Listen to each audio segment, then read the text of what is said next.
Hi everyone, welcome to today's episode of Speak Your Mind with Ovie. And today in the house we've got a very important lady in the house, and she's going to be telling us about sexual consent, and she's a sex educator, and her name is Jessica. So hi Jessica. Hi. Welcome to today's episode of Speak Your Mind with Ovie. Our viewers are watching and our viewers are excited to see your beautiful smile, your beautiful glasses. Look at her hair. Her hair is fabulous. Her hair is beautiful. I don't even know how to compliment the hair. That's gonna be enough. Whatever I'm seeing right now is gorgeous. Very, very gorgeous. And she's got a very nice jacket on, and she's ready to impact us. She's ready to tell us everything about sex education. So if you're wondering, probably you're actually there and you're wondering, what do these people want to tell us about sex? The truth is, there's a lot to learn. There is a lot to know about consent, especially even if you are married and if you've got a girlfriend. So, but for now, we're going to start first of all by knowing the little things, the rudiments about Jessica.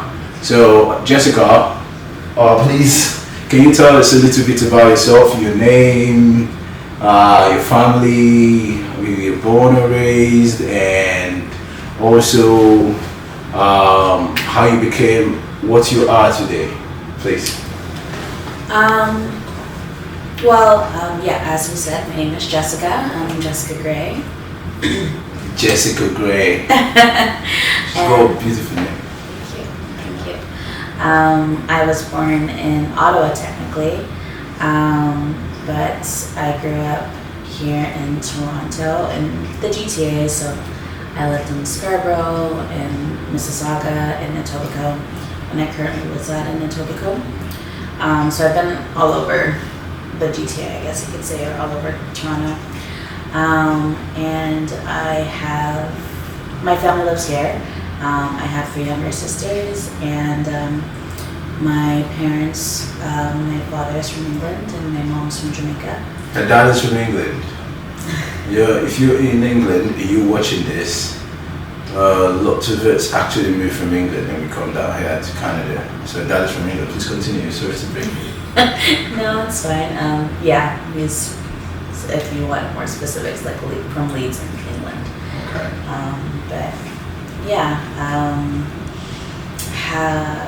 Where did I grow up? Like, as I said, I lived in Scarborough, in Etobicoke, and I went to high school in both those areas.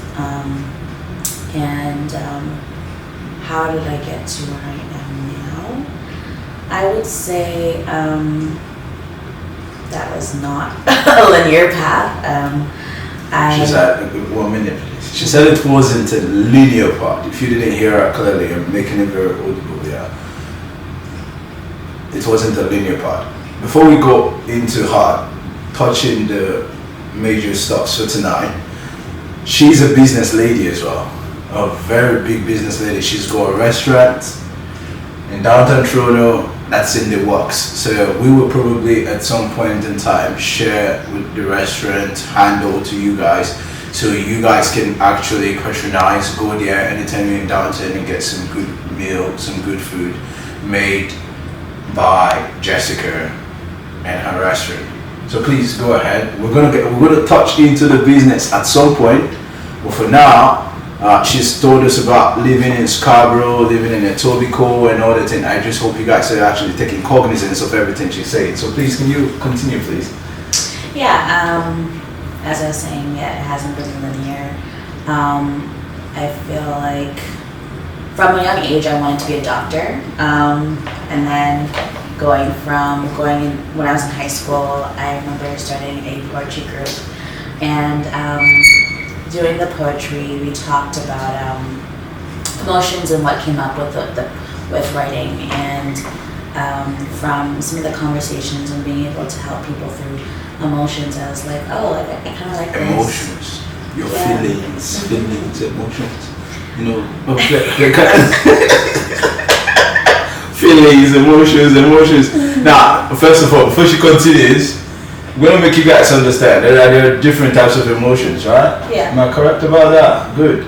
There are many types of emotions. You see, there are people who love a lot. When they see this person and they find the person, they're so into the person and they love to the fullest. They don't care how the situation is. Their love is unconditional, irrespective of that. And there are people also who are a little bit laid back and very observant when they love. They love with their sense. You know, they love with their sense. So how do you, let's ask Jessica first what category she is. Is she the extremely loving person, or is she the love with sense? Are you the love with sense, or are you the extremely loving personality? I guess I've always felt like I have a lot of love to give. Okay. She's got a lot of love to give. Mm-hmm. Take note of the basics. Guys, she just asked me a question. What do I mean by loving with sense? Yeah, loving with sense, you know, it's like, loving with sense is like looking at the partner you're actually getting involved or acquainted with, and during the process of you getting acquainted with the person, you try as much as possible to be sure that the person feels the same way about you before you let it all out. Like, you feel me with that?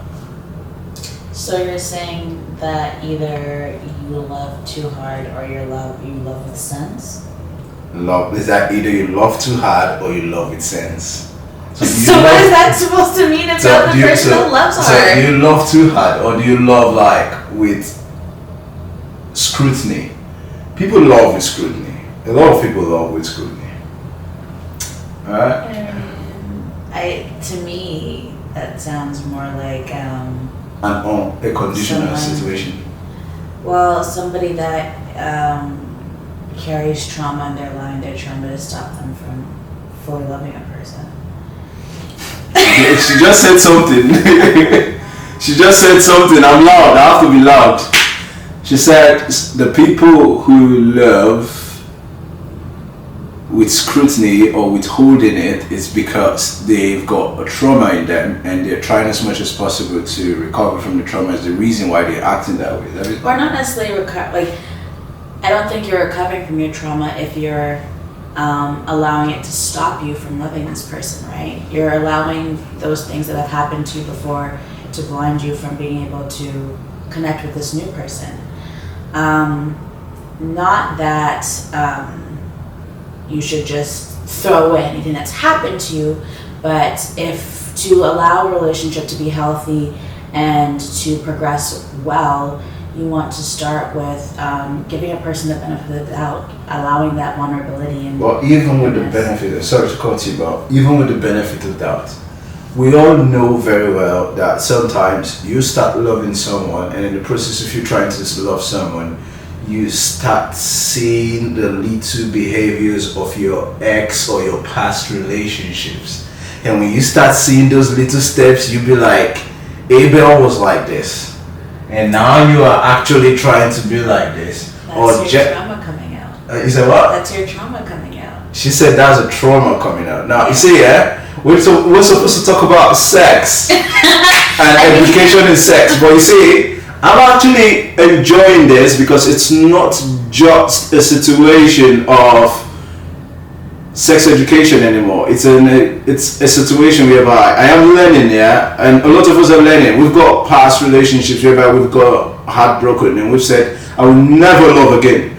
I'll never see any girl again. I'll never buy anything for her. I'll never do this and that and everything. Like, I did everything for this person. And she's telling us that when you have not healed, your trauma is what's speaking us at that point in time. Well, yeah, I mean, well, also, because you're saying that we're supposed to talk about sex, but sex and relationship go hand in hand, right? Okay. They impact each other. And so I think it's completely okay to talk about the relationship part of things while also going into the sexual education. Yeah. That's very good. So now you're talking about the trauma. Yeah. So if I decide that I do not want to love again because I've been hurt before. Have you ever been hurt before? Of course I've been hurt before. Okay. I was hurt in uni, yeah? That was where my first hurt even started. University, first year, I saw a very beautiful lady, and I was naive, no experience, nothing, and I was loving very hard, and it actually did hurt me 100%. But I wouldn't say that was actually the list or probably the last time. Now that's a question I want to ask you. Do people get repeatedly hurt over again, or do people develop tough skin and actually absorb it that the next time they're not really surprised about the behavior or the action of the person and they're not really into the feeling of being hurt? Well, when it comes to a romantic relationship, in order to really connect with a person properly, you're wanting to have that vulnerability. To be vulnerable with a person, you are opening yourself up and allowing them to see all the different parts of you, right? And so with that, there is that ability to be hurt, because you're allowing this person into who you are as a person, right? So the only way you're going to be able to not be hurt by something a person has done is that you put up a wall. So regardless of how many times you've been hurt before, there is the possibility of being hurt again, yes. But also there is a way of approaching a relationship where you're letting a person know those things that you need, and learning about the things that are healthy in a person and the things that are unhealthy, so you can start to recognize those things, so that you're not necessarily putting yourself in a situation where you're absolutely going to get hurt because you've seen all the red flags and you're just like, let's just do it anyways. Like, no. If you're seeing red flags, don't go into that relationship, obviously, but I feel like that as much as you've been hurt before, that doesn't mean that it means that you can never be happy or you can never have a relationship again. It's just about being cognizant about the things you've learned, not looking at it as, oh, any person with A, B, and C I can't be with. That's creating the absolute, which we do as humans to protect ourselves. But remembering those red flags that were an issue and asking questions as opposed to just being like, oh, it looked even a little bit like that. Being like, okay, this kind of looks like this. Let's dig a little deeper. And if it's something that is a genuine issue. 1 minute. She said it's something when you start getting those signs, it goes red flag, and eventually you're still giving the person the benefit of doubt and say, yeah, I want to get into the relationship, I want to see how it goes in the long term and all that. Are you seeing all these flags? She's saying that when you see the red flags consistently you can pull out. Now the reason why I'm actually speaking right now is because when you get to that point in your relationship, you're past 3 months or you're past 4 months, it's very difficult for you to actually just pull out. You know that, right? Well, what I'm saying is in the dating process, not like that you're in a relationship now. So what's an example? You've had a person in the past that wouldn't show up a lot, that they never made time for you, right? You might start talking to somebody new and they never made time for you. That was a red flag for you. Maybe you're. See, this is gonna be this. I wasn't even expecting all of these things she's actually teaching. Because there are lots of us in relationships where we are actually on the giving end, and someone doesn't make time for you. Someone doesn't make the effort to be able to make you feel good, especially as the way you do make them feel good. Like you could go all the way out for them. You could do anything literally for them, but they don't do all of that. Now, that's something that is a red flag. But you see, sometimes we still try as much as possible to be able to be like, let's try and see if the person will change. Well, I mean, what I was going to say with that is like you might be talking to somebody new and they might not be giving you that same attention that you're wanting, right? And so it might feel like it's the same behaviors as that last person where they're not giving you time, but you've also never had a conversation about it. As we said, I am a busy person. A person might speak to me and think, I have no time, but if I don't know that you want a certain amount of attention, I can't shift my schedule to make sure I'm giving you more, right? And so that's why it's important to have that whole thing of conversation, not just looking at it like, oh, that's a red flag, I'm leaving, but asking more questions about it. Is it actually a red flag, or is it just looking like something that I dealt with before? And so in the situation of a person not potentially giving you all that time, if you bring it up like, hey, I'd like to see you more like 3 or 2 or 5 times a week, I mean, depending on that person's schedule, maybe they can adjust that for you. And it's not so much that they just did not want to give you time, but they just didn't know how much time you needed. And so it could seem like a red flag, but it might just mean that you need communication. Communication between you and your significant other. Yes. Now, I understand that communication is important, but one thing is this. Well, how about when you're speaking to the person and the person is driven by the looks around them? Let's put it this way, yeah? We're in Toronto, and we have a lot of beautiful ladies in Toronto, and we have a lot of cool guys in Toronto. The chances of a girl meeting another guy is very, very, very high.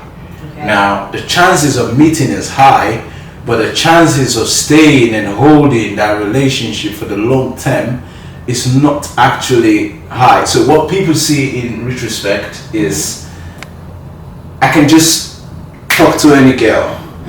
I can just talk to any guy, and this guy is better than my boyfriend, and this guy can actually take me out on a date and things. Now the question there is, she's not considering if the guy she's so much lusting after, I will use the word lusting after, because over time you get to know that maybe you've actually made the wrong decision.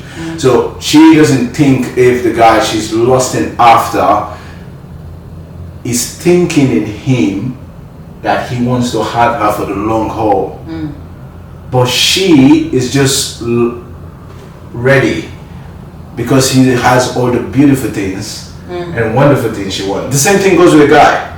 A guy is probably seeing this lady and be like, my lady doesn't care about me that much anymore. My lady doesn't do this for me. She doesn't do that for me. And all of a sudden, he meets this young lady or probably a girl somewhere. And the girl is looking good. She's more educated than his girlfriend. She's more probably well-spoken, more outgoing, more everything than his girlfriend. So he's been in a relationship probably for like 3 years, yeah? But he's more keen about the fact that this new spec is definitely it for her, for him, and he runs ahead and goes out. Now he doesn't take into cognizance the intricacies if he can be able to live with her. He doesn't take into cognizance the intricacies of, okay, when I've got dirty socks, my ex used to actually put the socks together and all that. When I'm hungry, my ex understands and she wants to make something. He doesn't understand the patience of, if she has the patience of wanting to take up all of his baggage, because everyone has got baggage, yeah? Now the good thing now is that, now this is where the question is. The tendency in Toronto to meet somebody is very, very quick, or very, very easy, but we're not actually taking a look into the real thing. Now, if a person gets emotionally attached, and in the process of getting emotionally attached and all that, love is in the air, beautiful, it's nice and all that. Is it possible? Is it really possible to still be? There's a big question. This question is just coming out in a very full way. Is it possible to actually like look at all the red flags at one time and be able to say, okay, this is not it? Because the truth is, the characteristics of a person never completely comes out in even a month. The personality as well. I do think that,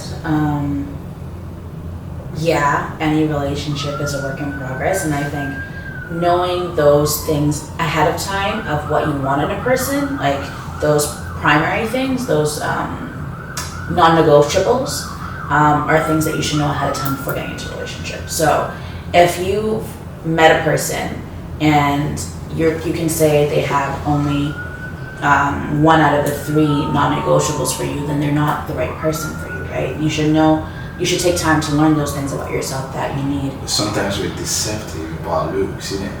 I mean, I think that's a big part of being able to be discerning when you're picking somebody, right? As much as a person can be very attractive and you guys get along very well on the surface, and you're wanting something long-term, because like we're talking in a sense of more long-term, not just somebody that you're having a fling with or somebody that's a friend with benefits. If you're wanting something long term, then you're wanting to be discerning about whether they fit those needs that you have, and you have to have the strength to walk away if they don't. That's the problem. Sometimes we see things that we don't even like or want, but we can't actually walk away. We're attached. Well, I mean, I think it's one of those things where you want to look at those things early. So you're not talking to a person for like 6 to 7 to 8 months and you're not even thinking about those things that are important, right?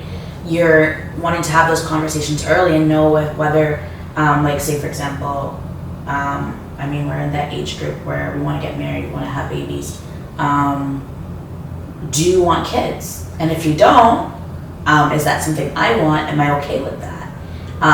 And if we're on different pages about that, we have to end that early, because that's not something you change or you come to a different place very easily, right?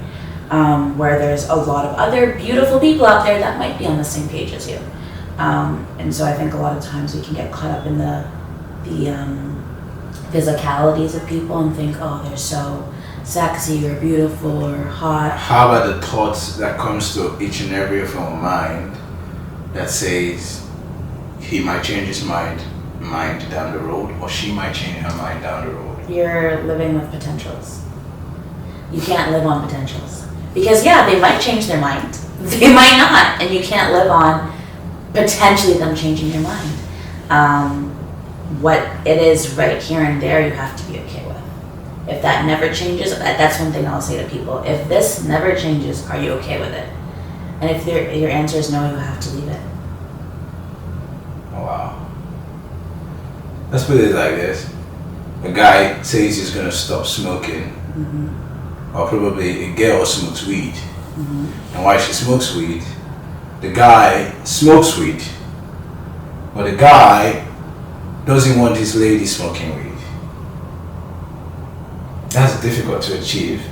And his reasons are probably because of, let's say, reproduction reasons.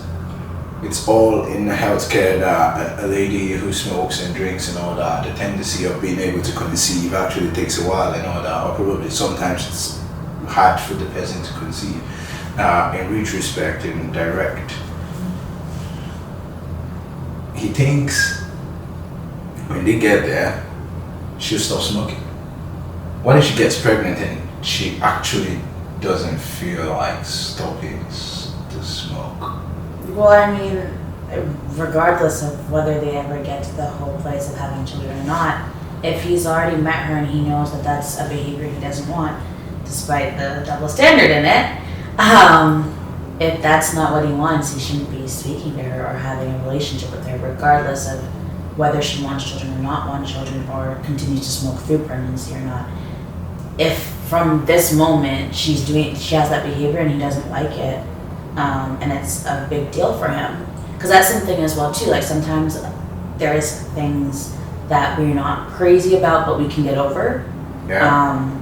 Then fine. If it's something he can get over, then that's fine. But if it's something that is non-negotiable for him, that's a hard stop, then no, he shouldn't pursue her. It doesn't matter who she is or how sexy she is. I'm not gonna lie to you, yeah. I like the way it's coming from her and the way she's saying it, but I know very well that it is not easy. Of course it's not. I'm not saying this is easy. Especially cutting out of a relationship that looks like it's going well. When you guys are together, you're like, we're cute, and then you guys are holding hands, you guys are doing all the beautiful things, and you see those big signs over there, and deep down it's difficult for you to establish a complete decision and say, no, if this is not working, this is not working. It's really difficult. Well, I think that's why it is better to know those things ahead of time. Like I said, know your non-negotiables before going into the dating scene, so you can cut that off early. Because as I said, a healthy relationship is built on that vulnerability, and so you want to create that space for vulnerability early, yes, but if it's something that's not going to work, you want to know that you can cut that out before it gets that deep. And so I think that's a very, that can really help in the sense of making it easier to leave if you're knowing those things from the beginning and you can talk about it from the beginning and be able to let go of the relationship if that's the case. But in those times where somehow we've gotten somewhere and now we have emotions for or feelings for each other, but there are issues that keep us from being able to actually have a proper relationship. It is going to be hard. It is going to hurt to let go of that relationship, but in the long run, it's better to let it go. Not easy, and a lot of situationships start that way, unfortunately. But in the long run, it's better to let go of the relationship. All right. You say it's difficult, so that's the reason I'm actually getting speechless down here at this point. All right, we're gonna move to relationships part, about understanding. Let's just even talk about cultural differences in relationship. Now, because cultural differences is on another level. Yeah, that is a whole different level. Because it can affect the sexuality in the relationship. Mm-hmm. It can affect the way you make meal and orderliness in the relationship. You hear the guy say things like, "This is how it's done. This is how my people like it." And you hear the lady be like, "This is 21st century. You can't actually be doing things like that." Or probably, "This is how my family likes it. I come from a very, very renowned family. And if you're going to marry me, you've got to be able to understand that these are actually how things are done in our family and all that." Yeah. How do you make decisions of wanting to be with a person, knowing of the technicalities involved culturally? I mean, I think again, it's about having conversations early about those things, and being honest. Because I think that's one thing for the person to ask the question. When a person is answering that question, they should be honest. Because I think that, again, what we talked about with the physicalities, you might know that certain things might not jive together, and you want to not be honest about it, so you can still have this relationship. But in the long run, it's better to let go of the relationship if it's not going to work, right? And so I think it's being honest about what is needed in order to feel good in that relationship culturally. And I think it goes back to that whole thing of having your list, knowing what you want in a person, knowing your needs to be happy in that relationship, and knowing your non-negotiables. That's going to fall into what you practice culturally or what you need from your partner, in the sense of whether they are from a different culture and they need to assimilate in a certain way. And so having that open dialogue, I think, is what can really help to make sure you guys are on the same page, and that in the long run it can work, and figure out if this is something that needs to be adjusted, or like if we can compromise, meet ourselves in the middle. No, the reason we're talking about sex education, the reason we're talking about sex education and sexual consent is because a lot of things happen when people don't see eye to eye. And when they don't see eye to eye, and probably they're ripped off, probably there is a heartbreak or somebody like that. One person wants to come at the other person and be like, "Yeah, you did this to me during a relationship. And when you did this was not actually good, or probably it was without my consent." So in other ways, it means you can be in a relationship with the person, and if the sex is not consensual, it could be termed rape. Am I right? I mean, yes, technically, but I guess even in the sense of talking about terms, or like how you would classify something, I think a very poignant thing to say to that is, as much as there are definitions for different kinds of sexual assault, what a person wants to call it at that point is for them to name, right? it can be so hard to come to terms with the fact that that might have been something that's happened to you, especially in a relationship where you feel like this is somebody that cares about you. To wrap your brain around that can be a lot. And so however a person labels that is for them to do. Were you guys saying? Yeah, we're going to take a minute. Give me a minute. Now, the next topic we're actually going to ask is black communities. A lot of people go to jail in black communities because of sexual consent, probably with white people or something. Or Heavy one, sir. not everyone, eh? Heavy. Yeah, I even feel like I think sexual consent can also be in like, for example, let's say you're having sex now. Your partner might take advantage of like you being in the mood and like introduce a style, for example, that you don't like when you're not in that mood. You won't see yourself doing it, but like he takes advantage of like the fact that you're in the mood and stuff, and he introduces that style, and just at that point you're like, yeah, sure, but afterwards like you have like a lot of regret. But I think like if you talk about that, you have to like censor like a lot of like things and all that. But like yeah, I think that's also like a very basic, because everybody thinks sexual consent is like before you have sex. But like there's also like consent while you're having sex. Like there's some styles that you're not, like your partner is not okay with. Like some females don't like the whole blowjob thing, and then like when actually you're giving, it's good you're, I'm trying to write what you're saying now, like the blowjob and all that. Yeah, like during the whole mood, like some people like end up doing things that they never wanted to do just because their partner put them in that situation. I want to, before we get deeper into the nuance of it, I want to like give a basis to it. Okay. Should I pause? Cause like, should I pause? Or is it good? We can just cut it, right? Like I think, do you actually want to talk now, or like you just want to like talk, right? just like a brief? Oh, yeah, okay. All right, go ahead. Yeah, when it comes to sexual consent. 1 minute, please. Please, I need you to focus and pay attention vividly to everything she's going to say right now, because I'm learning from her right now. I believe you will also be informed by listening to her and what she's going to say right now. So she's going to tell us the basics of sexual consent and go from there. So, Jessica, we're all listening. I want to first just give a definition to consent to begin with. The definition I usually use is permission for something to happen. And if you think about permission for something to happen, consent, permission for something to happen. Please continue.